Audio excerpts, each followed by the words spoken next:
Welcome back. In this section, we are going to look into smart contracts. In this section, we are not going to have deep dive into smart contracts or how to write smart contract and the implementation details. We do have a dedicated lecture on boot camps for writing the smart contracts and the implementation details. Please do subscribe for that course in order to get the understanding of the smart contract and detailed understanding of the implementation details. This is just a introduction to what smart contracts are. So smart contracts are nothing but business agreement encapsulated in the code. So what is the difference between smart contract and chain code? So smart contracts are meant to contain certain logic that gets executed and interacts with the ledger in order to manage and maintain the state of the asset. So chain code governs the administrative aspect of the smart contract. That is how smart contracts are packaged in a chain code and then deployed on the network.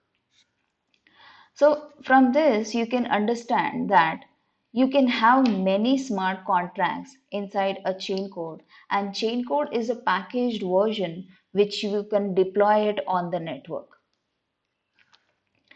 Now we will see how exactly this smart contracts evolves, or what is the process that is involved when somebody invokes the transaction. So now you have a chain code which is deployed on the network. So when the transaction request comes, so you have the contract ID and the transaction dependencies that are part of that particular transaction exists, and you also see the current state. So all these actions takes place in a peer. So it looks at the peer looks at the contract ID and the transaction dependencies and also the current state of the ledger which is present in the peer. After that, when after the transaction request process, the smart contract interpreter process the request.